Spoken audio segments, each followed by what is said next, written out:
Ladies and gentlemen, boys and girls, Alliance, and hey, it's BlizzCon, so even Horde. Welcome to the Mythic Dungeon Invitational All-Stars live at BlizzCon. My name is Robert Wing, and joining me for the afternoon, it's the Future Crew. We've got Sloot, Jack, Nagura, friends. How's your BlizzCon been? It's been pretty good, and Rob, might I say, your hair looks lovely today. Jack? Absolutely incredible time to be at BlizzCon here and be able to be a part of the Mythic Dungeon Invitational and see, honestly, such 4 legendary teams. Nagura, how are you enjoying this is your first BlizzCon, My first BlizzCon ever, so enjoying it a lot of new things to explore, and a lot of people here as well. Yeah, this is BlizzCon number 5 for me, but I'll say that every year it's always a little bit different. You get to see all these people kind of experiencing it for the first time, friends connecting, coming together, the community really coming together and celebrating all these great games, these great stuff that we do, and never loses its luster, always super exciting. But let's talk a little bit about why we're here now. The Mythic Dungeon Invitational, this is a program now on the tail end of its 2nd year, and this is the first time ever it's been at BlizzCon. We are finally bringing competitive PvE to the BlizzCon stage, and we just tail-ended through our global finals back in June, I believe it was. We crowned a champion, and now we're on a little bit different thing here. Legion is done. We are now to battle for Azeroth, and we're kind of going to get the first taste of what this new expansion is going to be like for the Mythic Dungeon Invitational program. I'm really excited. We're going to have a great showcase of pretty much all of the dungeons today. And I mean, these teams I know have been practicing, some more than others. We'll have a look at that later too, but it's amazing. I'm so stoked to be here for BlizzCon finally. So many people that just love PvP have been talking to me on PvE, excuse me, and PvP. have been talking to me about how excited they are to finally see something like this represented at BlizzCon. We also see a lot of the history as well, where you're seeing those teams that have been playing together. I mean, look at the 3 Marsy. 4 out of the 5 players that won in 2017 are coming back, and they're competing here on the BlizzCon stage. It's really incredible that those relationships are kind of staying there, you know? Yeah, it's the first time that we have the new BFA dungeons, so we're probably going to see a lot of different strats coming in from the teams. In the global finals, we have been playing the same dungeons for a long time, so most of the strats have been developed already, and they're playing the same ones. But now that we have those new dungeons, we're probably going to see different strats from all the teams, so that's exciting. Yeah, for sure. It's something now where teams kind of, towards the end of Legion, they had these maps down on lock, right? They knew exactly what they were going to do. We saw them execute them, some flawlessly in the global finals, but now this is a whole new ball game altogether. And speaking of new things, the Infested affix. So, Nagura, this is obviously something completely new to Battle for Azeroth. Why don't you walk us through that?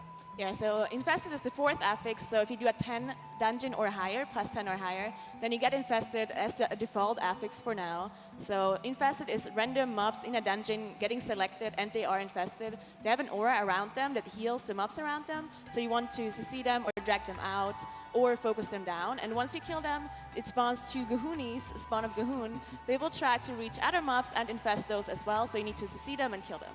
Is that the official term? I was going to say, are we going with that? Let's make sure we have We should. Gahoonies, okay. I think I can get down with Gahoonies. That's a pretty cute title for him in what is frankly probably a pretty gross process, I would imagine. So. Yeah, and one important thing I do want to add is you can actually bring 2 infested mobs together, and they're not going to heal each other. So you're going to see teams often kind of save, CC a few packs, get rid of a couple infested on the side, and then bring them all together at the end to try to make things as efficient as possible. Yeah, I'm definitely curious to see how these teams are dealing with that. It's something, we're in the +3 world, which is where I tend to hover. In Pugland, we don't really see like a ton of those. Other big changes, obviously, certain classes are going to rise to prominence, maybe that we haven't seen as much of, certain specs, and certain factions, would we say. I hear there's going to be a lot of Alliance being played. Yeah, one of the things when we're talking about some of the Infested, right, is while you can be using your crowd control and to be able to eliminate some of those mobs early, you want to be able to, get rid of the Infested, for example, or isolate it whenever you can. But I think we're going to see a lot of Alliance, a lot of Night Elves as well, to be able to take advantage of Shadow Meld, putting any kind of hard CCs that you can onto those mobs, killing any of the non-infested. Shadow Melding to be able to drop out of combat is going to be extremely helpful for those teams. Yeah, so if you're a lore person like I tend to be more of, and you're wondering, well, what have the Night Elves been doing since some bad stuff happened? They've been winning in Mythic Dungeon, so they did get something there. But yeah, as you said, it's important to look at the landscape and see what are going to give you the edges, because when it comes to the Mythic Dungeon Invitational, the game is speed. It's speed and it's flawless execution. That are what gets you those advantages as you're trying to get the lowest time possible to beat out the other team. And this is something we mentioned at the previous MDIs as well. You talk to some people like, oh, it's only a 13. They do this in their sleep. And it's true, but it is about speed, exactly as you're saying. So, I mean, it will just force teams to make larger, more dangerous, riskier pulls because they want to get that gold. Yeah, for sure. And as we've been talking to the teams, they certainly have kind of come to their own consensus about how they're handling, trying to make sure they get the best speed while leveraging the least possible risks in the most efficient way possible. But before we deep dive on that, let's go ahead and take a look at the maps. Now, map situation a little bit different for the All-Stars event here. There's not going to be a map pool where teams are choosing. We're instead going to take you on a tour of the Battle for Azeroth map. So looking through these, Nagura, are there any maps that specifically stick out with the affix combo that maybe you personally wouldn't want to deal with? Yeah, I think the most difficult one is definitely Warcraft Manor in that final map pool. It has very difficult affixes. We have Sanguine and Explosive. And most teams talked to me and said they didn't really practice it that much because they just hope they're going to 2-0 and that they can reach that last map because it is just that difficult. You know, I actually managed to catch up with Sierra from exceL's Angels, and, you know, he kind of walked me through what they were doing so we'd have a bit of a heads up. And when I talked to him about Warcraft Manor, his words officially were, screw it, YOLO. So that's kind of their plan going into that map. Yeah, I love talking to him because the way he communicates it, it's so non-emphatic. It's just very casual. I'm like, okay, screw it, YOLO. I do want to point out here, if you were watching in June and you're saying exceL's Angels, you know, what's that? Maybe haven't been keeping up with the scene. Shell's Angels, now exceL's Angels, and thankfully it rhymes, so that makes it very easy to remember who they are. But I still feel like we probably need like a little jar in here that you put $1 in. Every time you say Shell's Angels. You know, we tried that before, Rob. Yeah, we got in a bit of trouble for that. We did get in a little spot of trouble with the jar, so maybe we'll just back off of that one. But yeah, they are the defending champions, and as you said, all these teams going to have to kind of decide when they look at their map pool for their respective matches how they want to approach it. Are there things they're specifically preparing for? I mean, there's a maximum of 2 series here. Do you really go in on that first one? Do you feel confident in the first one? Maybe focus more on that second map pool. You know, what are we kind of seeing from some of the teams other than exceL's Angels, Jack? I think one of the things that we most have to look at is, like you mentioned, how they're going to be practicing for it, how they're going to be, you know, where they're expecting, oh, our opponent's not practicing that much. They're not focusing that much on the early series. They're focusing on, like, the later series. So we might be able to have an advantage and be able to kind of topple them here. And I think Free Marsy is really one that stands out, that has been putting a lot of practice into these early dungeons. I think they're going to put up a really big fight against exceL's. Yeah, and that's certainly maybe a little different than the Free Marsy we've kind of known over their period in competitive PvE. They tend to be one of those groups that's like natural skill will win out. We'll just kind of do better than our opponents. It's good to see them putting this much effort into it. You know, obviously their global finals performance a little bit disappointing for them as the defending champions. Nagura, anything you're kind of hearing from these various teams that you think merits mentioning? And just about Free Marsy as well, they used to be this laid-back team, you know, just going slowly and doing their thing, hoping the other teams do something wrong pretty much. But this time they are against exceL's Angels, of course, who won the last time. So I can see that they put a lot more practice into it this time. But also exceL's Angels is this one team that has those really big pools, the high-risk pools. And I mean, if it doesn't go right, as we've seen in the global finals the last time, sometimes it just didn't work out for them and then they lost. But if it does work out, we have to see Free Marsy also doing some really risky pools as well. Yeah, I'm looking forward to the usual duality of exceL's Angels in terms of the brinksmanship and risk versus reward, if it's going to pan out to the same effect as it did in the global finals. Let's talk a little bit about the schedule, though. We have 3 series on tap today. We're going to be opening up with a Clash of Champions. So exceL's Angels, 2018 global finals champion, Free Marsy, 2017 global champion. So I'm excited to see this. The current record is in favor of exceL's Angels, but as you said, Free Marsy's been putting in the work. Let's see what that yields them. At 11, though, the Method Bowl. Another showdown between the 2 Method teams, Method NA versus Method PogChamp. So good news if you love Method, a Method team will advance. Good news if you love to hate Method, a Method team will lose. So always exciting when those 2 teams throw down. Currently, NA has the bragging rights, has a little bit of room to talk. PogChamp certainly going to be looking to close that gap, though. We will close out, though, with the final between the winners of those first 2 series. Really looking forward to that. Is, you know, this is an All-Stars event. This isn't the global finals. This isn't anything necessarily as definitive, but it's really going to set the tone for the rest of Battle for Azeroth. Yeah, I mean, I spoke to a lot of these guys all over the place. They're really excited to be here. And you're right, it is essentially an exhibition, an All-Stars match right now. But, I mean, there's so much on the line for them in terms of establishing a foothold for 2019, pride, sponsorship, whatever it may be. So there's a lot going on for these teams right now. All right, so let's talk a little bit about our first series of the day. You know, we've talked about exceL's Angels. They have a riskier style. Sometimes it works out, sometimes it didn't. Their run through the global finals was far from flawless. Free Marsy, a team that, as we said, a little bit more, we'll just win, we're better, has been forced to kind of change their attitude after the results of the global finals. Is it safe to assume exceL's Angels are the favorites here? Oh, without a doubt. I think it's very easy going into it that they feel that confidence and they're focusing on getting that 2-0 right off the bat here going into this kind of game. So I think the confidence is on their side. The practice of what they've been doing, what they want to be able to get out of these games is the focus on getting as 2-0 into 2-0 for them. So Free Marsy's not going to just give it up for free, though. Anybody disagree with that? Any thoughts on the desk that maybe Free Marsy could potentially win this? I think we don't know too much about Free Marsy. They have been pretty quiet about their strats, while other teams have been talking to us a lot, and they pretty much laid all their strats open, while Free Marsy are a little bit more mysterious. So they might have some special strats that no one knows about, that they come just take it out and just bring this awesome strat and just win it all. So we'll have to see. Yeah, certainly if that was going to be the case, this would be the tournament for it, as no one has really seen any of the strategies on the big stage. So maybe there are some surprises you can actually pull out there to confound your opponents.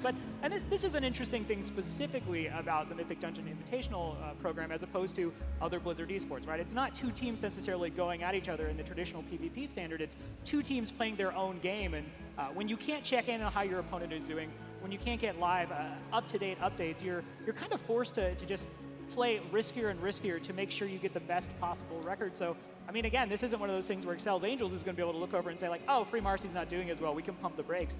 They've just got to keep going. Yeah, and a lot of times you also have to focus on if you're making a mistake. If those teams are making any kind of errors, well, you don't have any idea of what your opponent's doing. They could be making twice as many mistakes for it. So you have to be able to go in with your own plans, stick to your own routes, everything like that, and just focus on those alone. That was something we definitely saw towards the tail end of the global finals, as it was really getting serious and teams were having to put it all on the line. They would have these small errors or mistakes that they felt put them back rather in the beginning of the dungeon, and towards the end they're just making these crazy insane pulls. They're like leveraging it all on Bloodlust, like please let this work, and they're doing things that just look crazy, certainly from us here up on the desk, but sometimes you have to do that because of what I was saying. That's the nature of the MDI.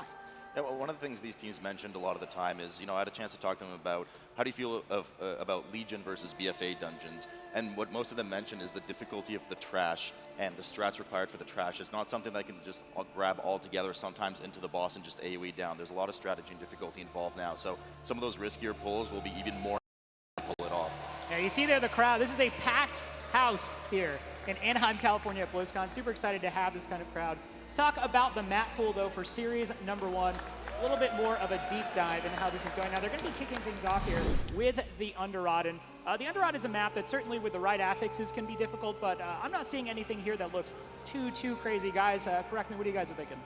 It's usually a pretty safe map, in my opinion, especially with the affixes we're going to have here, Sanguine and Grievous, or Sanguini as we usually call it, Jack. Rich was gone. I really thought we weren't doing that. No, okay. that was always me. That was always me. But, Fortified, not too dangerous in here. It's usually the Tyrannical setting that's a bit more dangerous, especially with those first two bosses, but it's a nice, more tame dungeon to start out this series. Yeah, I think a lot of times you're going to be looking more at Kragmaw's room for where the most difficult trash is going to be coming from. A lot of times you will start seeing, for example, rogue skips being used right before the first boss to be able to get past all of that, not have to worry about any of the traps or the matron's cleave or anything like that. Will be very important for them to be able to move through, get Kragmaw down, and just start going through the instance as fast as they can. All right, second map on the docket, Atal'Dazar.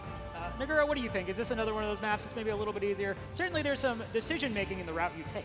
Yeah, so you can choose which boss you go first, pretty much. It's a pretty open dungeon, but the affix is not too difficult either, except maybe teaming. But in all, like the whole dungeon pool that we have here, Underrot, Atal'Dazar, and Atal'Dazar, there's no affix that prevents them from doing really big pools. Like there's no bolstering, for example. So we're probably going to see some very cool stuff from those two teams in those dungeons. Yeah, we'll have to see how that goes. Now, if they go to a third map, it's going to be Atal'Dazar, and Atal'Dazar is probably my favorite map actually in this expansion so far. I love the trash. I love the mechanics. I love that last boss. I'm not a tank, so I really appreciate that. You're a bad person for saying that. No, I'm an Alliance player, so I'm the good guy. You are the 3 Horde players. I saw what you did in Teldrassil, okay? Yeah, Atal'Dazar it'll be a bit interesting. I mean, there is the bursting affix, so there's a lot of kind of neutral trash in there, a lot of scary pulls that could get pretty out of hand, and they have to control that just a bit. They can get pretty risky with it too, but some of the bosses are pretty nasty in there, especially tanks on the last boss, as you mentioned. Yeah, taking a look here at the compositions, though, anything standing out to you guys? We're seeing a fair representation of Rogue, which I think we certainly all expected. Oh, without a doubt. I mean, exceL's Angels is really going to be taking advantage of the double sub Rogue, and a lot of times what I think we're going to be seeing most of is just being able to pull all of the trash that you can into bosses to be able to take advantage of Rogue's abilities to be able to tunnel so much single target damage into it. I was talking to Sierra before, and when they were talking about their game plan for Underrot, they're claiming at least that they're going to be able to kill Kragmaw before his first tantrum even goes out. Which I hate to hear, because let the good boy tantrum. He's had a bad day. Let him tantrum. I'm shocked and/or appalled that we're going to be seeing double blood DK here, moving into the first series. We were talking about all the differences from Legion into Battle for Azeroth. Some war never changes, is what we would say to that. Taking a look once again at that crowd. Guys, any final impressions? Sours, my man, I miss you. See there, I'm in the crowd. Obviously was with us for the Global Finals. We want to know what you all think at home. Who will win this? Are you rooting for Europe? Are you rooting for Asia Pacific? Use the hashtag EA or FM. Let us know who you are voting for. Free Marsy supporters, if you're awake at this ungodly hour, we appreciate you. Use that hashtag FM. All right, well, I think we've given these teams a fair amount of time to prepare. Obviously, this is their first time on a stage like this. This is certainly, since we're doing it for the first time, it has to be their first time. And certainly, I wonder, some of these guys have shown nerves, even in smaller venues, smaller locations. So I'm curious to see in front of this crowd that's out here cheering for them. Will that be a factor, guys? Are we expecting any kind of nerves to play into this? I think it's always going to be a safe assumption that you're going to be having any of those kind of coming into it. But I think the most that you're going to see, or the biggest focus, is probably going to be that first game there. And one of the nicest things for at least this team is it's Underrot. It's pretty straightforward instance to it.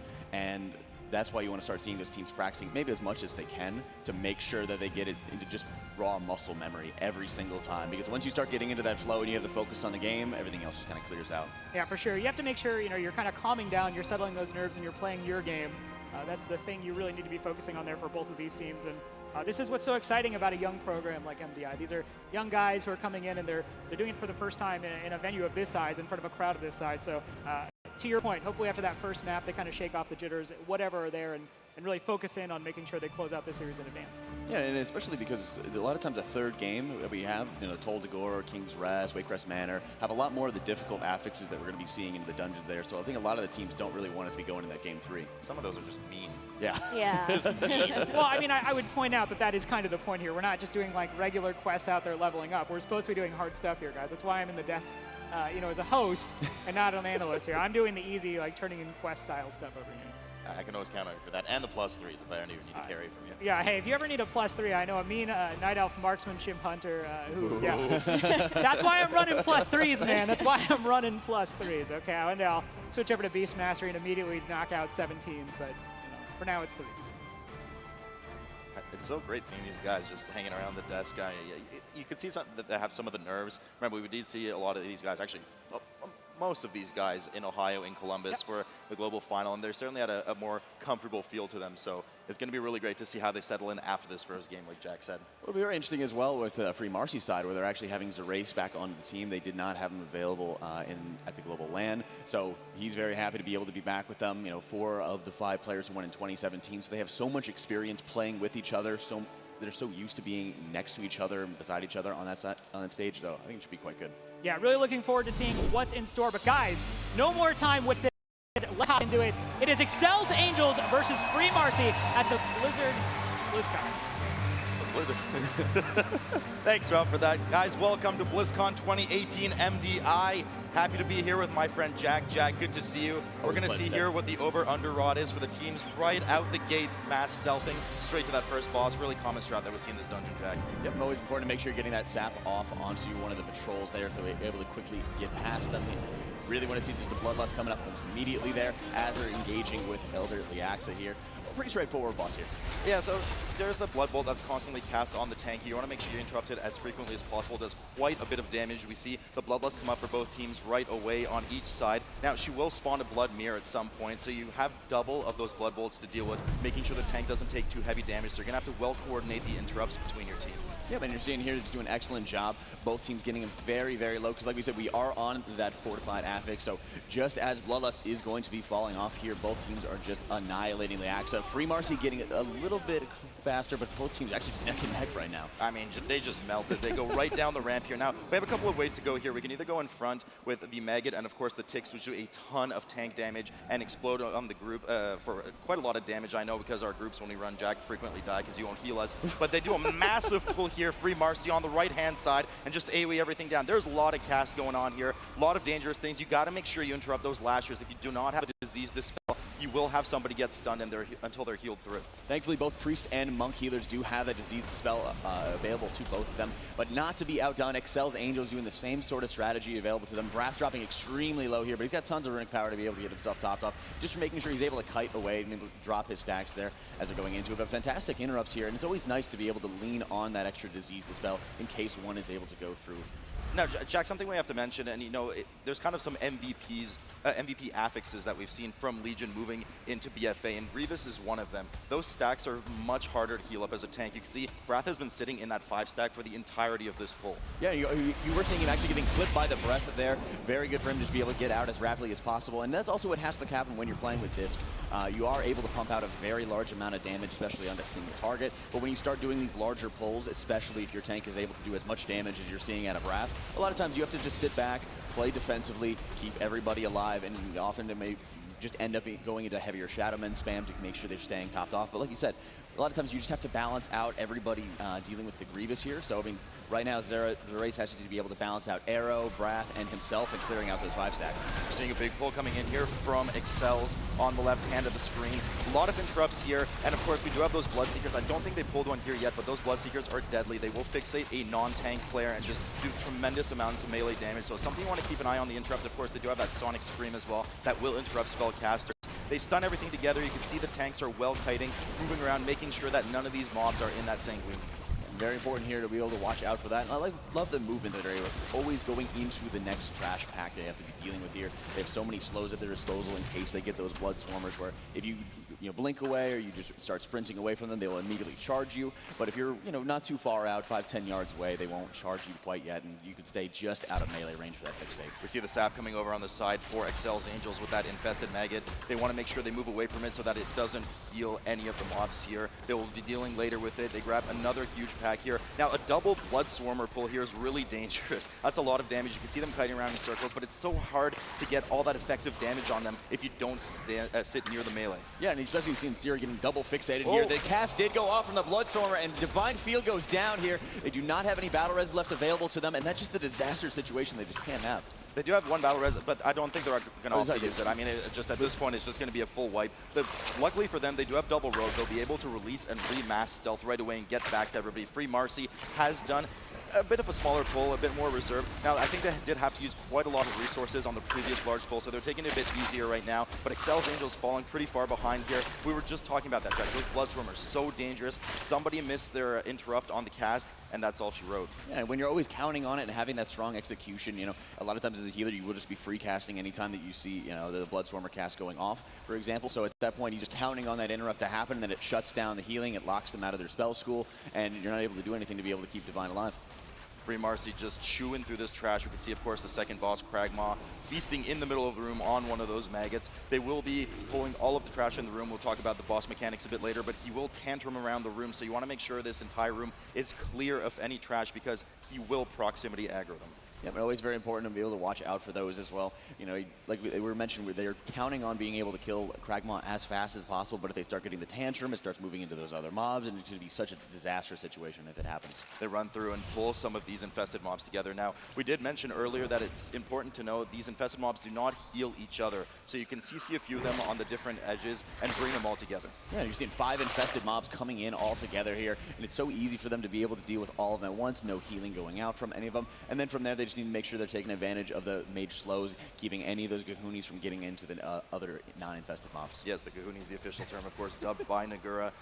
Making sure, now we do have the Sanguine coming down in just a moment. They do kill that Blood Swarmer first. We know how dangerous it is. They make sure to move right out of that Sanguine, which of course, just to refresh everyone's memories, does do damage to players if you stand in the pool, but will also heal enemies if they're left in the pool. So you can see this kind of slow kiting mentality from the tanks constantly if they move through. We do get AoE fear there from Zera, making sure to help some of those interrupts to get the lashers, make sure none of the lashers cast and stun any of the players. Yeah, it's always great, especially when you have to deal with an maggot, for example, and everybody has to make sure they're not able to, so they don't have to be moving away from any of the breaths. Just being able to rotate through stuns, the fears makes it so much easier to be able to count on and rely on. Now, the spawns move really quickly. We should mention this. It's really important that you get some CC and you get some stuns, get some slows. Grips are really useful. Punts. You want to make sure that they don't reach any of the mobs, and they have a pretty big aggro radius. I think it's some 50 or 60 yards, something like that. Now, you can pull them far away enough from the trash to make sure that they actually just aggro the tank after that and don't do really anything except melee the tank for quite a bit of damage. Marsy now cleaning up the rest of the trash. They have one more CC on the side, and then we're preparing to pull Craig. You're seeing here just Free Marsy cleaning up the last of the trash in the room here. They do still have about 3.5 minutes before Bloodlust is left available to them, whether or not they want to be able to use it on Kragmaw or not. A lot of times just clearing out the rest of this room here, but exceL's Angels has more ground to make up, and they really need to be able to do something quick to be able to make up for those mistakes. We do see a lot of the trash coming in. They're just dealing so well with it. exceL's Angels has returned back. They're chewing through the trash as well. And Jack, as you mentioned earlier, this is really the majority of the trash in this dungeon. Probably some of the most dangerous. After this, the pulls will be a bit lighter, just making sure to get some of the proper interrupts as well. Free Marsy finishing off the rest of the trash now, struggling again to heal through those Grievous stacks. Wrath is just sitting at 5 stacks the entirety. Yeah, and at that point, you're able to take advantage of Fish Feast. You're able to, a lot of times it is Disc View, for example, you get into these kind of sustaining patterns where you're able to heal through any of the Grievous damage, but you're not topping everybody else off. But if it's able to actually keep on dealing that much damage, it's well worth the wait. All right, well, we're going to jump to a quick break here as we sort out some technical issues. But when we come back, more Mythic Dungeon Invitational All-Stars at BlizzCon.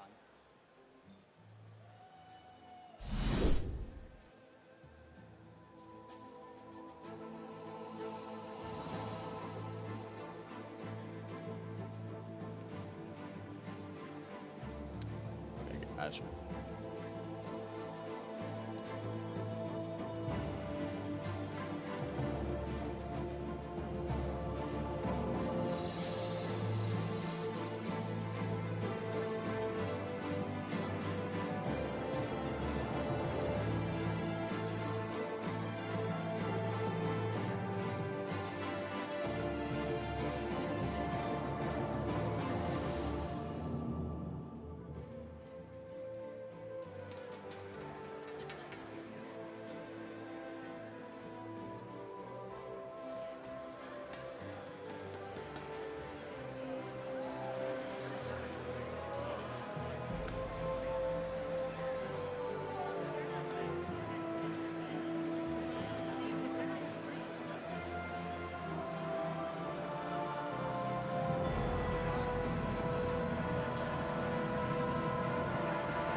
Check out the new Blizzard's esports mobile app. For the first time ever, all Blizzard esports content can be found in one place. Get the latest news and schedules for your favorite esports events all year long. Set alerts for tune-in reminders so you can watch live and check out scores to stay up to date. You can even tailor the look of the app to match your favorite game. And look forward to even more features coming in 2019. Download the Blizzard's esports mobile app right now.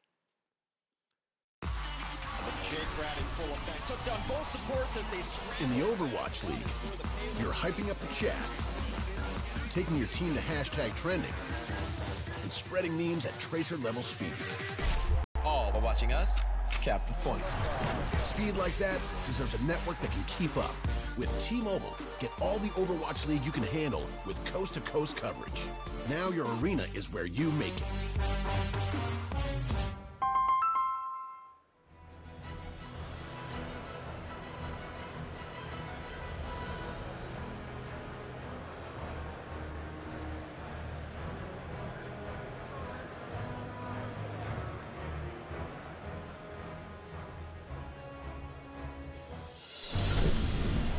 Welcome back, everyone. Unfortunately, had a minor issue there with the affixes, so we're going to be restarting the match just to make sure both of these teams are playing with the same set. Obviously, competitive integrity, a big factor for us. But more importantly, this allows me to lead into the game without saying Blizzard BlizzCon. So I'm super excited about that as a man who is otherwise going to be haunted by that forever. Real quick, before we hop in, I do want to highlight Free Marsy, as you were saying, Nagura, kind of taking the pulls a little bit more slowly, but they looked very stable there. So certainly something that may be something to watch as we continue in the series. Well, up to the point where exceL's Angels had the wipe, I think they were actually pretty neck on neck. Like they did the same kind of pulls, except this really big one that happened at the very end where they ended up wiping. So let's see if they're going to try the same pull again this time. Yeah, certainly something to watch there, but again, in a short sample size, I like what we're seeing from Free Marsy. It definitely looks like they're a little bit more in control, and unsurprisingly, Twitch chat, largely European at the moment, I would imagine. exceL's Angels getting the lion's share of support with 68% of support versus Free Marsy's 32%. I'm impressed. You know, Free Marsy, a lot of the time with these teams from Asia Pacific that maybe we don't necessarily see as big on Twitch or necessarily see as much in the news during the off-season of these kinds of events, we don't necessarily see as much support for it, but I like it. It warms my heart, and certainly Australia has been kind of having a pretty banner year across Blizzard esports in general, you know, with the World Cup, all these New Zealand, obviously, as well, in the Hearthstone Global game. So cool to see Asia Pacific really getting that support and doing it big. You know, Free Marsy is just such an unknown in this tournament right now. They just practice so much. Nagura mentioned earlier, we just don't know a lot of their strats. And I mean, they took it a bit slower for some of them. But Nagura, I mean, that first pull was massive. Wrath almost fell a few times. All right, well, we're going to hop into it. It's not the Blizzard BlizzCon, it's the MDI All-stars at BlizzCon. I said I. Take it away, guys. Did you say NBA? No. Jack, good to see you here again. We have been debated, but we are starting one more time in the Underrot between exceL's Angels and Free Marsy. Thankfully, not too long have we waited here. We're very excited to be able to get into this and see what, with all the correct affixes that we're going to be having here, going into it and seeing what these teams are going to have to offer. So we will still be having, we're actually changing it up a bit. We do have Quaking, and it seems Raging at the bottom. Right away, we see both teams stealth in, and Bloodlust right off the pull with the first boss that we previewed earlier, making sure they get those interrupts. Not too much of a difficulty for these two teams right now, Jack. The boss is pretty easy, especially in this fortified environment. Yep, and that's what you want to be able to see, is just being able to quickly get these bosses down. You're seeing the great job everybody spreading out for Quaking here to be able to watch out for any kind of splash damage onto it. And it does really deal a ton of damage if you're getting any kind of splash onto it. And like I said, there's 3 melee more or less on the side of exceL's Angels whenever you're going to have Cyrano just getting into melee to be able to pump out as much damage as possible. So positioning is always going to be really key, especially when you're going to be having to deal with any of the larger packs that are going to be coming up. A lot of times you start seeing people start stacking up to be able to deal with some of these larger pulls. And we have a death over on exceL's side. They don't use the battle res. Good on them there. The boss was just about to fall. Getting that res up, making sure not to release. Of course, both teams did mass stealth that early trash, which most people do skip on live servers as well. Just really nasty trash. Big pull from Free Marsy here that we saw them do earlier. Now, the affix combo combo has changed up a bit. We do have Raging now, which means that mobs will get 100% increased damage when they fall below 30%. And we do have that Volcanic Affix Jack that if you are casting while it hits you, will do a fair bit of damage. Yeah, but always watching out for the Quaking here as we're going into these. And especially, you know, there's not too many casters onto either side here, but it can still be very annoying in terms of the splash damage. Whenever you're getting everybody stacked up together, so for example, having that ticking damage coming out from every single little tick dying along with Quaking, you know, it can be very difficult to be able to prepare for, and you need to have that kind of snap reaction, as you're seeing as Sierra doing an excellent job keeping everybody alive through that heavy damage. Yeah, quite a lot of chunk damage coming over for exceL's Angels, but they handle it well, spread out for that Quaking, getting ready to move into Kragmaw's room, the second boss, where we see Free Marsy has now found themselves. Big pull coming out of them here, a lot of those flowers, a lot of those lashers coming in. You got to make sure you interrupt them. Yeah, but they're doing an excellent job, as you're seeing there. And thankfully, we don't have to be dealing with any of the Grievous that's going on, so they're just able to pump out as much damage as they possibly can. And doing a great job, like we were talking about, dealing with the Quaking. What I'm really worried about is going to be those Blood Swarmer pulls whenever they're enraging. We were seeing Sierra, for example, in the previous run, was getting double fixated. Always very important to make sure that we're watching out for that and taking advantage of that Frost Mage slow, which is so helpful. Divine Field falling pretty low for exceL's Angels on the left. They do manage to heal him right back up. And of course, he has a blood decay, so he heals himself back up as well. Free Marsy dealing well with this pull. Not surprised to see, of course, right away gunning those Blood Swarmers down, the most dangerous mob in this area, perhaps even in the entire dungeon if they're not kept in check, fixating those players. We see a bit of kiting coming out here from Brath. A lot of damage coming out of those rots right now as they are enraged, dealing that extra 100% damage. See some of the CC going up for the Infested on the side as they prepare to pull. I would assume most of the non-infested, and then as we saw previously, they will combine all of the infested mobs together after and just deal with all those Gahoonies, trademark Nagura, right as they spawn. Yeah, you love being able to see, you know, the 4 or 5 infested mobs all together to be able to so easily deal with them there. And I'm really interested to see with exceL's Angels just run that double rogue comp, being able to actually quickly burn down those Blood Swarmers, but also I want to see what they're going to be doing when they get onto Kragmaw. A lot of damage coming in on Doru, on the mage for exceL's. Of course, he does have that Blood Swarmer fixated on him, so a lot of attention needed to heal through that, and the tank as well. Not very fun for the healers, Jack. I've seen you let a lot of people under the circumstances in our dungeons, unfortunately. Free Marsy chewing through the rest of the trash. The living rots go down. They're getting ready to pull a lot of those infested. We'd see them both left and right of Kragmaw, who's in the middle of the room. They've been doing a great job here as they're getting all of those infested CCs out, being able to have those larger pulls. Divine dropping very low as they are just trying to kite out any of these raging mobs here. And even like the living rots, which are usually not too dangerous.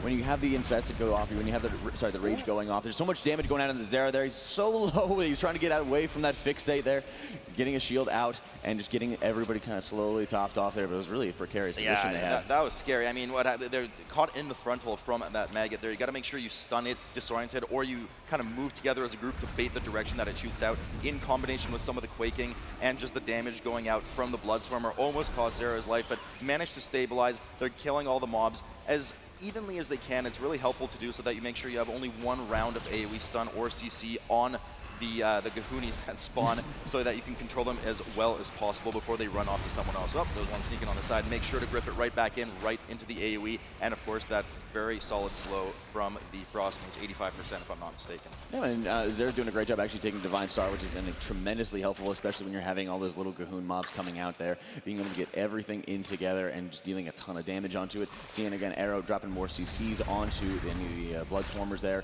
making it so much easier. And they're clearing out kind of the last that we're going to be seeing the trash in Kragmaw's room. Being able to have a lot of open spaces is going to be very important when we get onto this boss fight. Grabbing that last flower as they put the pedal to the metal, making sure they clear out, Jack, please. They clear out the rest of the trash in here. Now, they did see that last Blood Swarmer. We did see how disastrous that was for exceL's Angels in the previous kind of error dungeon that we had. It did end up wiping them as they missed one of the interrupts, making sure to DPS everything as evenly as possible on the side. The Blood Swarmer does sneak in. You see it slowed right away, and they do a really good job to keep it in melee range so that the melee can both help interrupt, CC it, and of course cleave it down.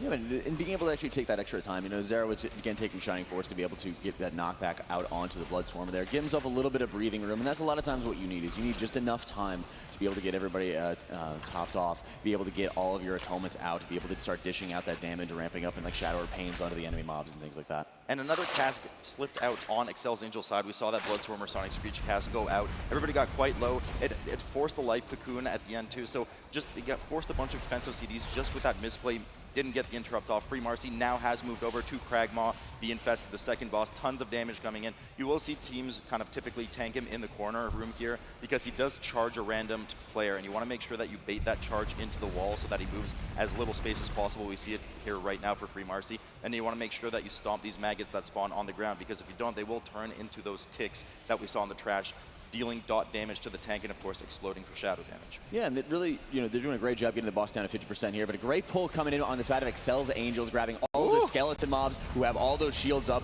and they're just going to be funneling that damage all the way into Kragmaw here. And like I said, when you're getting those double sub-rogues, you're getting so much single target damage, as we've seen in previous MDIs as well. They're running 2 rogues for a reason. We see all of that extra eviscerate damage coming in right now. We see the charge come out for Free Marsy. A lot of damage going out for Kragmaw. They're quickly catching up to Free Marsy right now. Health is just melting right now. We saw that first tantrum come out for Free Marsy. Runs all over the room, spawns a lot of those small ticks. Want to make sure you stomp them and comes back in. They bait that. Actually, they bait it, unfortunately, quite poorly. They have a lot of ground to cover right now. And Kragmaw down to 17%. They zoom right past Free Marsy, and exceL's Angels is going to take the lead here in just a moment as they down the second boss. Yeah, exceL's Angels is really taking into the driver's seat here. Doing an excellent job, and because you have so many of those little shields coming up for the skeletons, it's just perfect amounts of HP to be able to just burn Kragmaw down so quickly while still dealing with the trash. So Free Marsy's not too far behind here, but once that trash starts going down, exceL's will have a little bit more in terms of trash percent. And then if they're doing the same thing going on to Atal'Dazar, the third boss, it's really just going to be putting them so far ahead. Really ambitious pull here from Free Marsy as they pull all of the skeletons in this area, plus, as you aptly named them, the Danger Noodles as well. A lot of interrupts that need to go out here, and of course we do have the Death Speakers in the middle of these skeleton packs. If they cast Wicked Frenzy successfully and you don't stun or disorient the cast, it will buff one of the Guardian skeletons that will deal massive shadow dot damage to the tank, something that you have to watch out for. Some of the Defilers they pulled in there as well. You have curses, move away from the totems. There's a lot going on in here. We were seeing exceL's Angels actually going right to Spore Caller's room with all these extra skeletons here, grabbing the skeletons just like we saw out of Kragmaw here. Very risky pull as you're seeing, everyone dropping very low. They got Quaking to be able to deal with as well. Cyrano's just got to be able to get everybody topped off, get everybody stabilized. It looks like he's getting into that strong position right now. They do a great job kiting out of that Spirit Totem, making sure they're not getting the stun out on everybody here. But it looks like with how little they've cleared from a lot of these spores right now, they're just going to be leaning on Syrah to be able to use his Revival once all those dots come out from the Spore Caller's AoE. Yeah, Revival is a huge get-out-of-jail-free card on this boss. Once those mushrooms explode right here during this harvest at 100 energy on the boss, they will apply a nature dot to all of the players, which you can easily revival off. Huge advantage to the Mistweaver here, really flexing the power of these 2 rogues. I mean, just look at the DPS speeders between the 2 groups. They're just going boss to boss with as much trash as they can, cleaving it down, trying to kill it all around the same time, but the rogues are just getting so much juicy damage out of this AoE into Eviscerate. Yeah, the value of it has been incredibly powerful here. They're doing a great job now that they do not have Revival here to clear out the rest of the spores, because once the AoE goes off, he does activate the AoE, which puts a single dot for every single mushroom going out. So when he had Revival, he had 15 stacks on everybody. Now they're just taking their time, making sure they can clear it out, and Syrah can, of course, just have his usual Disease Dispel to take care of him if need be. Wrath has been pretty low there, but they managed to hang on. He does have that AMS pop to eat some of the nature damage. Now, of course, you can use some immunities to run through these mushrooms, making sure you delete them before the harvest goes off. Second harvest does go off. Any dispels that need to be done, Syrah will be able to handle well. Spore Caller does go down. Third boss is down, and we are going to have exceL's Angels moving over towards the last boss. Keep in mind, for those watching, we do have to reach 100% trash in this dungeon before they get access to the final boss. Yeah, but it's great that they're still having some of the skeletons available to them so they can start working on this Faceless Corruptor. Just a very big, bulky mob that can take up a lot of time here, so will not be any problem at all for exceL's here, as they're just pulling far away and just running away with this game. Now, at an engage, you want to make sure you move out of the way if it is a snapshot directional spell that will nuke you for a lot of shadow damage and fear you. Divine now moving down, grabbing all of these skeletons with him, who have quite the bone to pick with them. Free Marsy moving over, trying to finish off the third boss, just dipping below 20% now. So they're starting to lose a lot of ground. There is a curse going off at the top of the stairs that's really bad. That curse makes you take increased damage and deal decreased damage. So something you want to be interrupting. So a lot of the players have those stacks now, as we can see, double stacks throughout the rogues. It does wear off after 10 seconds, but it does slow you down.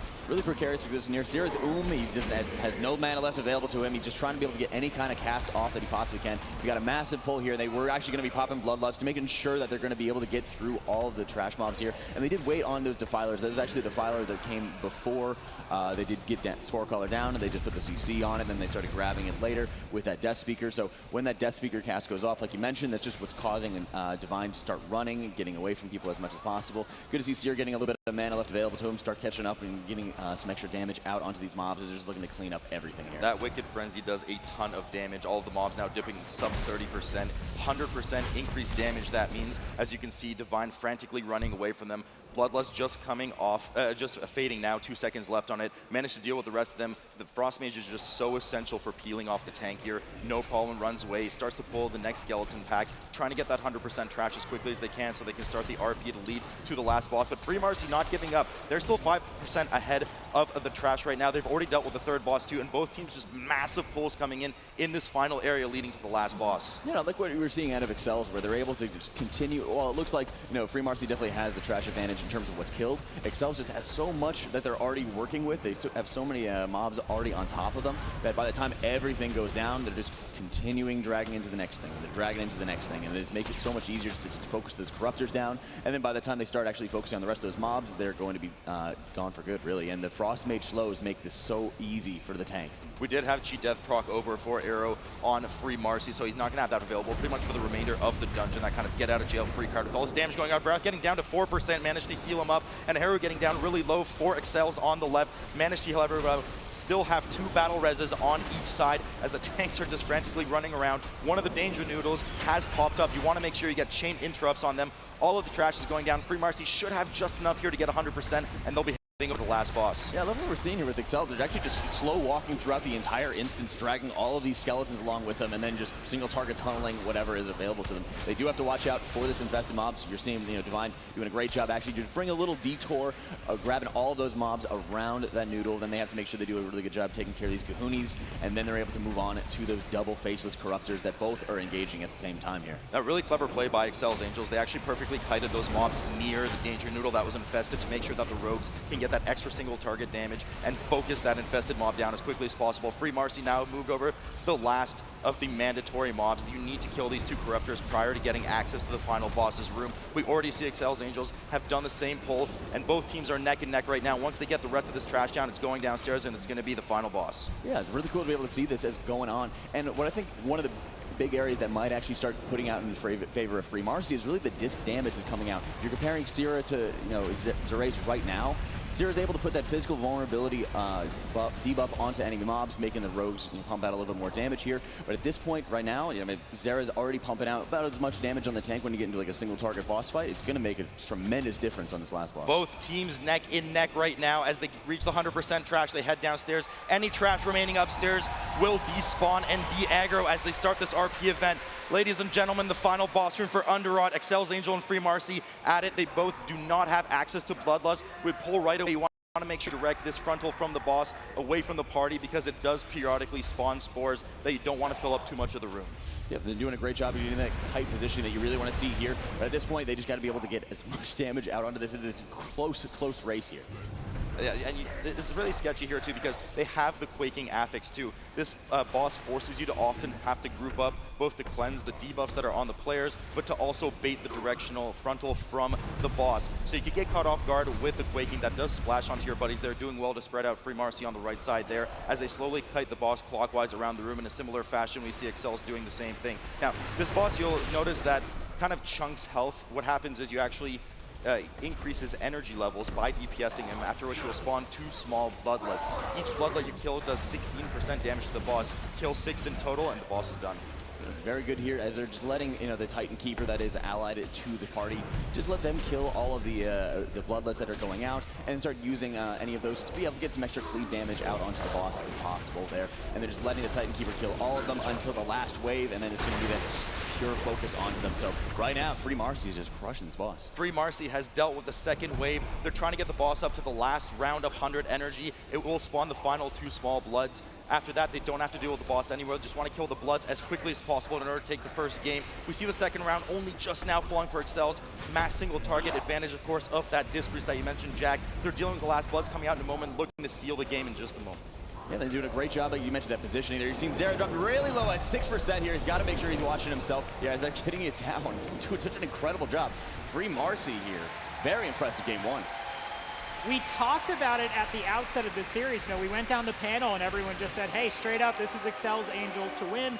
They are the 2018 champions. They're coming into battle for Azeroth riding high. But look, don't disrespect 2017, man. Free Marsy here to make it a series. That was a 12-minute run. Rob, I abstained. I never voted for any team. I just want everybody to know this. Yeah, Nagura, obviously, you know, this is you know, your pick. You were very adamant, Jack, too. So I'm not going to put it on. I mean, it was really close. Yeah, no, it was, and you know, we'll discuss it. We'll kind of deep dive later on what was working for both these teams. But look, the important thing here is Asia Pacific representing Free Marsy, a team which, in the past, we've seen have less preparation, maybe taking it less seriously. They are here to play. It really came to show, especially when, you know, the trash pulls that they were taking advantage of. It seemed in many ways exceL's Angels was kind of just, you know, jumping ahead and then Free Marsy overtook them. They were jumping ahead and then Free Marsy overtook them, right?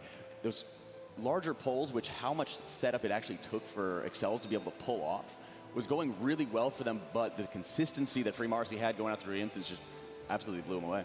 Reminder, this is a best of 3. So, Free Marsy needs one more map win to advance to the finals of the Mythic Dungeon Invitational All-Stars at BlizzCon.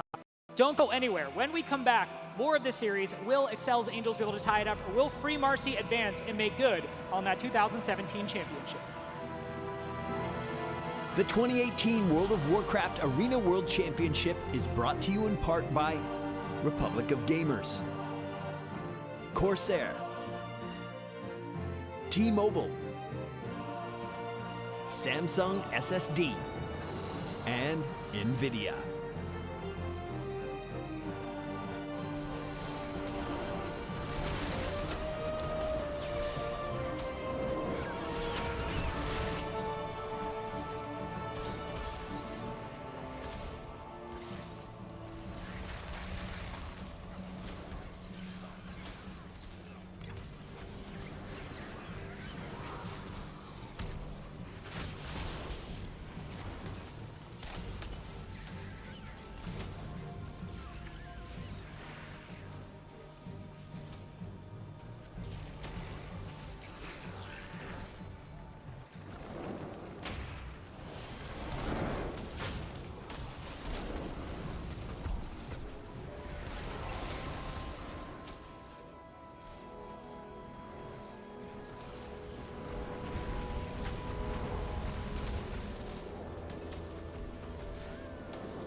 Welcome back to the Mythic Dungeon Invitational here at BlizzCon, the All-Stars event. Time for some food for thought here. Time to look at these two teams and what we can expect in today's Food for Thought, sponsored by Grubhub. Now, Nagura, we saw a lot of damage coming out there from exceL's Angels.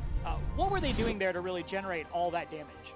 I think the main strat behind their comp was their double rogue, right? They played 2 sub-rogues, their strat revolves around pulling a lot of mobs into the boss to get a lot of single target damage. But as Jack mentioned earlier, it also requires a lot of setup. Like you need to CC the Infested, you need to make sure that you only pull mobs into the boss that are actually manageable. So you need to play around this strat, and it ended up not giving them that much time advantage as they thought it would be. As we saw on Free Marsy side, they also have one rogue. He actually plays Assassination and not Sub. And they ended up just making up so much time by having those bigger trash pulls and not needing to set up this whole pulling trash into the boss. Yeah, we certainly saw for the first 3 bosses, or rather the second and third boss, there was a lot of damage coming out from this strategy from exceL's Angels. What kind of went wrong there in the 4th boss to make that strategy maybe less effective? I think a lot of it was the movement as well. You know, they took a lot of time to set up for these pulls, but it was also, they ended up slow walking from Spore Caller all the way to the last boss, Unbound Corruption, dragging all of the skeletons along with them. Whereas on the side of Free Marsy, they were actually able to kill everything, mount up, skip ahead, move around, and at that point, that really, I think, was what put him ahead just enough to be able to get it, as well as a lot of the healing damage that was coming out from the disc. You were seeing just a massive difference between Mistweaver damage and disc damage. And that's really what I wanted to touch on. As soon as they went downstairs, it was neck and neck. I mean, a second apart, they were going downstairs, RPing to the last boss. And, you know, they didn't have the extra mobs to feed for the sub-rogues once they were down there. You had the disc priest for Free Marsy helping them pull ahead. And, I mean, it wasn't a huge difference between the 2 teams, but it was just enough to start getting ahead and then finishing off the match. Thank you, friends. What a great day to be a disc priest, Jack. Food for Thought is sponsored by Grubhub. Grubhub is offering new users $9 off their first order of $15 or more with the Grubhub app using the promo code MAGETABLE.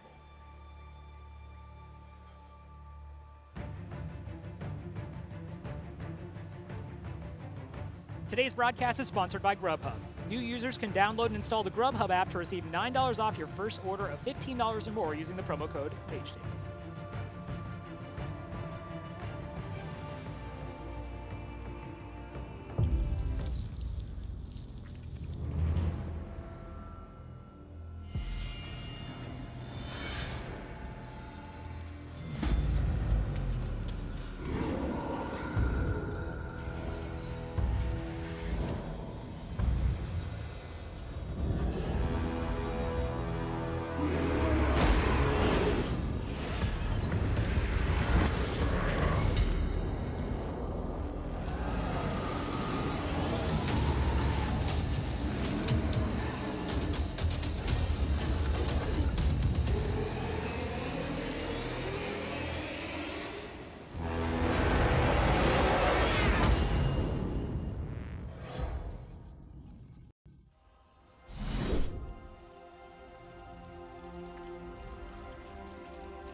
In the Overwatch League, you're hyping up the chat, taking your team to hashtag trending, and spreading memes at tracer level speed. All while watching us cap the point. Speed like that deserves a network that can keep up. With T-Mobile, get all the Overwatch League you can handle with coast-to-coast coverage. Now your arena is where you make it.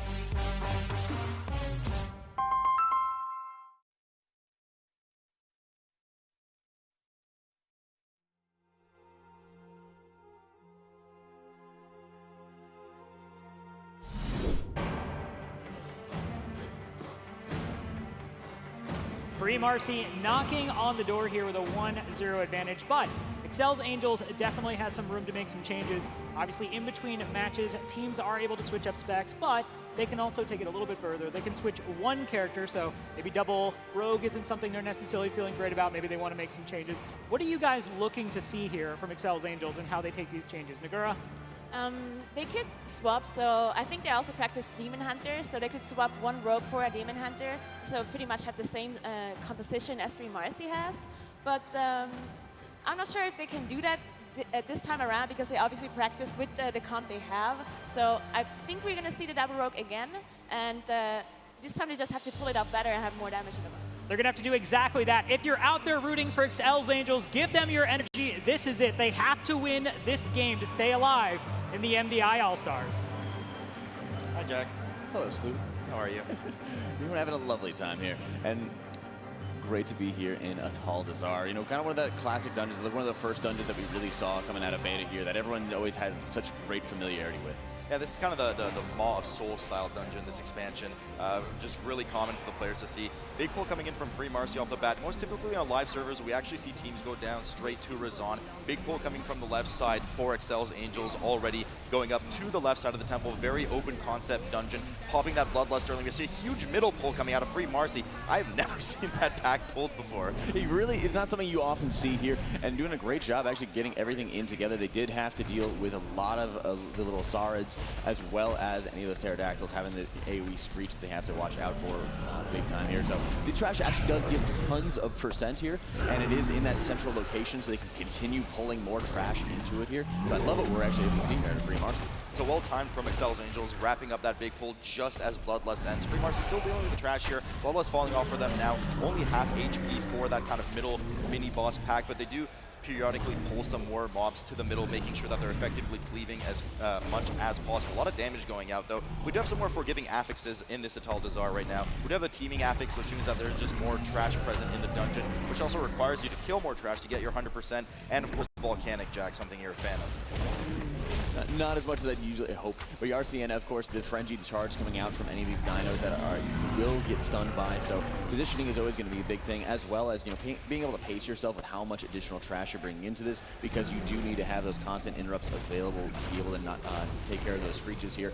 But very different routes coming out of a dungeon that a lot of times we always saw very consistent pulls with when you're just trying to chest to keep. But watching both these teams just trying to go as fast as possible in these dungeons, I'd love to be able to see the variance. These guys really want to get that +3 at the end of the dungeon. But you're right, typically we see straight to Razan, Bloodlust off the bat, but then we are in a tyrannical setting here in Atal'Dazar, meaning the bosses is what's going to be a bit harder. Free Marsy indeed finally jumping down to Razan, the first boss. Tyrannical setting. Now on this boss, he does have an AoE fear that you want to make sure that you line of sight that when it comes up to make sure you don't get feared and knocked into some of the piles on the ground.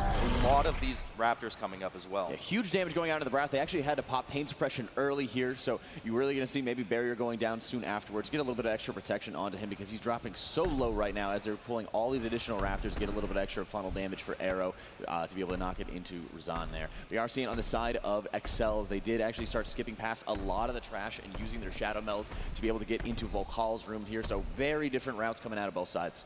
Yeah, so Volkal pulled first for exceL's on the left. Free Marsy still dealing here with Razan, only down to 57% now. Now, after that AoE fear coming out of Razan, he will fixate one of the players. Sometimes it can be the tank, I've unfortunately seen a few times. And if he catches you, he will eat you, periodically stun you and do a tremendous amount of damage. So you want to make sure you kite him away and then bring him back to his prior position so that you're in position for line of sight for the fear. Volkal, on the other hand, has a two-phase system. The first phase, you want to make sure that you kill all of the 3 totems in that equilateral. Oh, Jack, we can talk about triangles again. I love triangles. And that equilateral triangle on the edges, making sure you kill them all within the 5-second cast when they die. Then you get access to Volkal, not getting healed by those totems anymore. And you want to burn him down and slowly fill the room as much as possible as you're seeing them move very slowly, because those spawns on the ground, the goop on the ground, does despawn after a minute. But if you move too quickly, you're going to be backpedaling right back into it. Yep, and they're doing a great job being able to trace up that equilateral triangle once again, and then just slow walking like we've seen previously. Slow walking their way through Volkal's room. And you are seeing, you know, for example, it does look like they're holding on to Bloodlust here, probably for another really big pull after this, whereas the side of Free Marsy is just finishing off Razan and being able to start moving on. And we're interested to see which boss they're going to be going on to next. I think it might have used Bloodlust at the beginning there, so it could just be an error on that aura, but we'll have to keep an eye eye on it. Free Marsy finally dealing with his arm, moving up the stairs towards the beginning of the dungeon. Now, you can kill the first 3 bosses in any order you'd like, but in order to get access to the final boss, you do need to kill those first 3. Don't need to have 100% trash, if I'm not mistaken, to actually start the RP event, but the 3 bosses need to die. Volcall now down to 20% for exceL's as they look to chew through the rest of it and then sneak past that really nasty trash pack in front of the boss room again. Yep, and always being able to, as we said, they did actually run in and shadow meld off any of the extra aggro they had to deal with here. So looking at using like the Rogue Shroud, for example, to be able to get out. Everybody getting stacked up together, waiting for everyone to drop combat, any extra damage or anything like that. They are getting the Shroud of Concealment from the Rogue, putting out that paralysis out onto, I believe, one is the Shield Bearer of Zul, and then they're going to be able to start moving on and be able to start dealing with the rest of the mobs going in here. So seeing the Polymorph going out onto that infested mob as they kill everything else. Yeah, nice asphyxia coming out of Divine there just to make sure the mob doesn't move at all. But before we do have a death coming over for Free Marsy. They immediately use the battle res. Want to make sure they finish off the rest of this trash before they have a full team wipe. They need that Frost Mage up for any kiting potential for Brath, just in case he needs a peel. Of course, some of these mobs, as we did see there, the Juggernaut do charge the range, and they can do quite a bit of damage, especially if they get some of their enraged casts off. But they are down that battle res. 5 seconds on the clock for Free Marsy as well. Yeah, really important that they can't be making any of those additional mistakes. They are moving past that infested mob on the side of exceL's. They're just going to making sure they're getting the rest of these pterodactyls, little saurids, all in together, and they can start dealing with some of the infested whenever they want. And it's always having that control that you really want to be able to see is, you know, dealing with the infested when you absolutely have to. If you're able to use Shadow Meld, start getting rid of any of the aggro that you would be able to have from being around or from being in combat with any of those infesteds. You can just ignore them, move on to trash packs to be a little bit more easy to deal with. So these Sky Screamers, you have to keep an eye on them. They do have an AoE fear as well that needs to be interrupted. And we were keeping an eye on it. We do see, of course, that there is indeed about 4 minutes left on Bloodlust for exceL's Angels on the left. So a bit of an error with the display there. Something we'll have to see, but they do not have that Bloodlust available. We do see Cheat Death proc over on the side of Free Marsy. Not going to be available for a while for them. They have to be really careful. These trash packs are chewing through a lot of their DPS with some of the residual damage. It's costing them a lot of just externals needed and some of those defensive CDs that they might later need for these tyrannical bosses. Jack, I do want to mention as well that Nagura hinted to, they didn't do in the end, but they have actually swapped to the DH from the second Rogue. Yeah, it's good to be able to see them be able to switch up their comp and also just, you know, kind of sticking to that same sort of plan. You were seeing on the side of Free Marsy, very cool out of Zerace, using a Shackle Undead on that Shield Bearer of Zul. Whenever you start seeing the barrier that gets popped up, that starts reducing the damage taken of all the nearby mobs. If you're not having a stun available to you, you can always just put a Shackle Undead and start spamming Shackle Undead if need be to interrupt any of those shield bearers. And it's so useful to be able to have that kind of tool available to them. On the side of Free Marsy, you are seeing that Shroud of Concealment going in as they start dealing with Volcall. It's the same thing that exceL's Angels is using. Yeah, so we'll have to see exactly how they deal with the trash on the way out. Oftentimes the tank will just pull it to the side and kind of do a death skip. Or, you know, they could use a 10-minute invis potion that is a bit costly for the rest of the dungeon. Razan now down to 53% for exceL's on the left. As they're pulling Raptors on purpose to kind of feed some of that extra single target damage into the boss. They do kite him back into the corner, getting ready for the next AoE fear that you want to kite. The bleed does go up on Divine, makes you take increased physical damage and apply a pretty nasty dot. So the healer definitely has to keep an eye on the tank at that point. They've done a great job being able to watch out for it, but I would like to start seeing a little bit more damage out of Zera here. When you're comparing, you know, Zerace to Zera's damage, especially if you're using the inspect function, you'll also be able just to notice that, you know, Zerace, even though any of those damage functions, any of those damage Azerite traits are not increasing your atonement healing at all, it's just that huge damage boost that you're going to be able to get, and that was really one of the big factors helping Free Marsy pull ahead in such a close Underrot game that we just saw. Yeah, both teams are actually, it's hard to tell, of course, just sitting here keeping an eye from the audience right now, but they're actually quite close together, these two teams. As soon as the second boss dies here, they'll both be heading over to that kind of left wing as you enter the dungeon, getting ready to deal with the third boss, and we know that there's a massive trash pull in that room that will pretty much make up most of the remainder, if not all of the remainder, of the trash percentage required. Yeah, I don't think we've seen the middle pull yet out of exceL's, so that might also be while they're waiting for some of the RP to move on to Yasma's room, because that can be kind of tedious and take quite a bit of time. Maybe they'll start looking at trying to handle it from there. But so you're seeing, you know, there's many areas where they can start catching up on trash. Razan just now going down, absolute dynamite pull from them. They move up the stairs, getting ready to pull some of the small swords. Actually, I think, yeah, they do still have this pack here. There's one of them that's infested right now, but they have such low health and they jump around so frequently that there are some trash packs that it is fairly safe to pull together and just cleave it down, focus the infested, make sure the Gahoonies are stunned and CC'd as soon as they spawn out, and then just AoE the rest of the pack down. They're doing a great job, like you said, having that kind of control over some of the small Gahoonies coming out here. Volcall going down on the side of Free Marsy here. You're just going to start watching as they're getting away. And I believe you're actually seeing, instead of the the death skip or anything like that on the side of the tank. You're just having air pull everything away, pop is invis, and then you're able to take care of that, no problem here. So nice way to be able to get around it without incurring any kind of extra deaths. Yeah, so the DH, the Demon Hunter on both sides, of course, very useful for that AoE stun as soon as the Gahunis pop, probably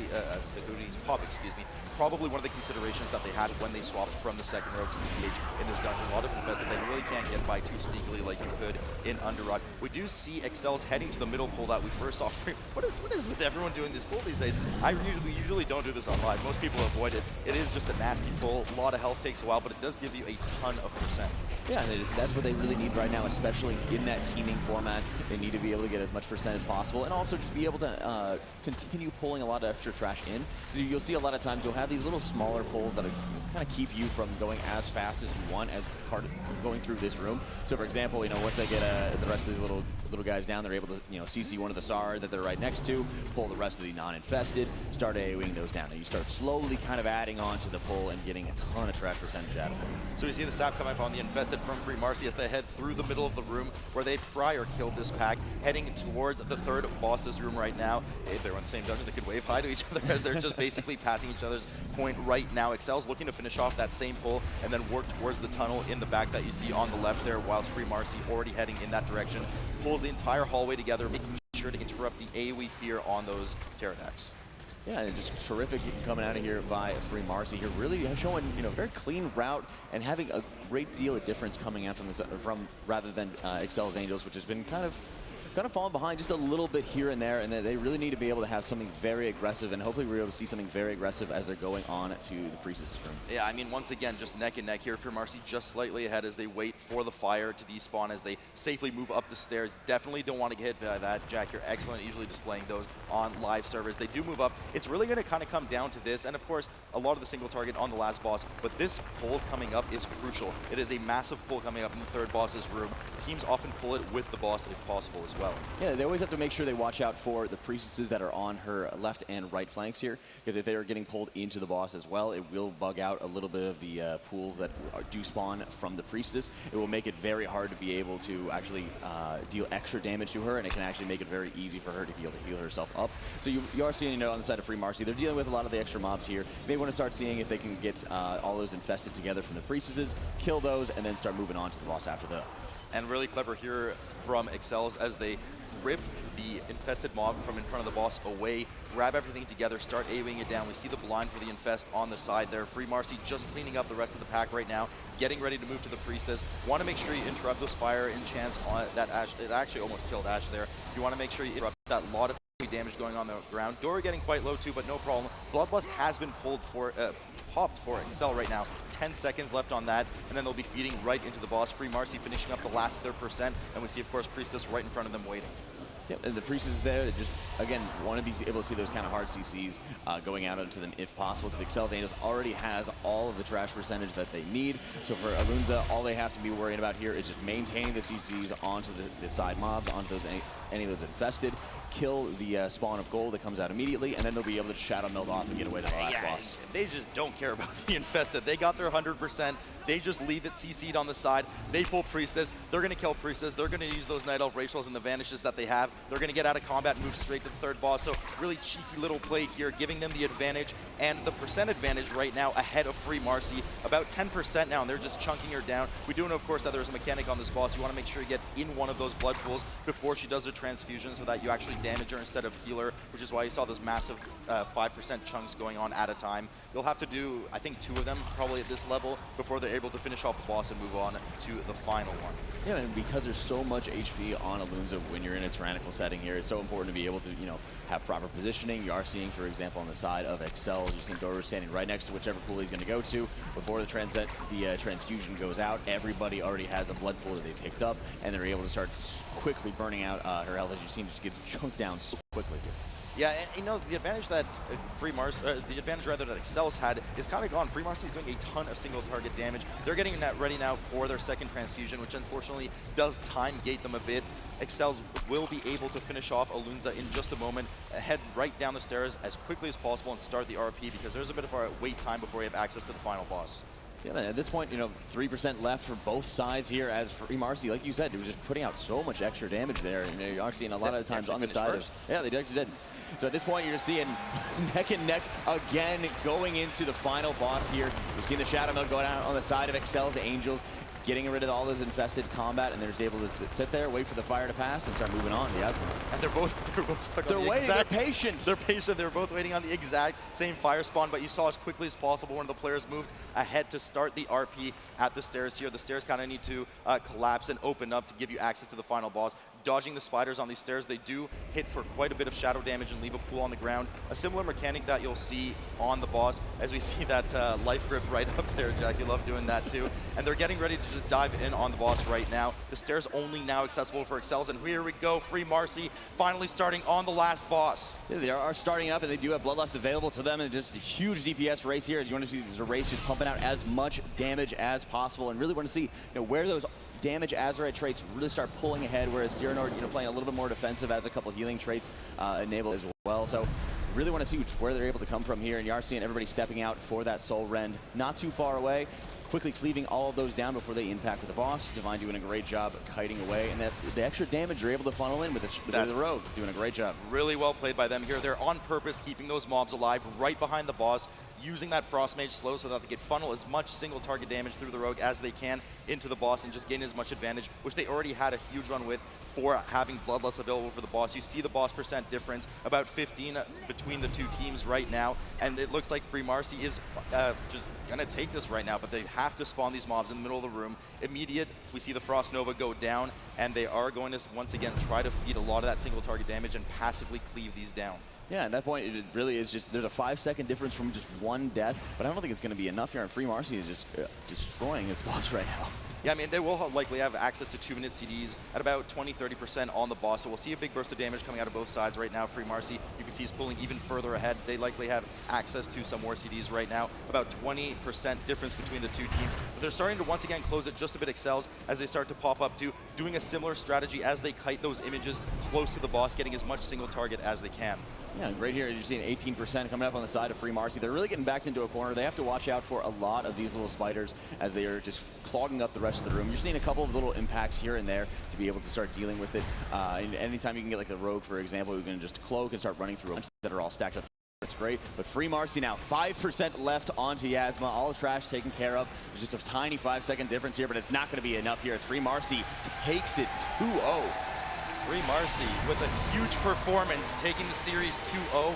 And as you said, Jack, 5 seconds just not enough, as we will see exceL's Angels finish up the match as well. That was a close one. 2018, more like 2017. The champs are back and on their way to the finals, obviously to face the winner of the Method Bowl. But exceL's Angels had said, hey, we were looking to go 2-0, 2-0. Free Marsy kind of got the inside line on that strategy and just went ahead and took the 2-0 for themselves.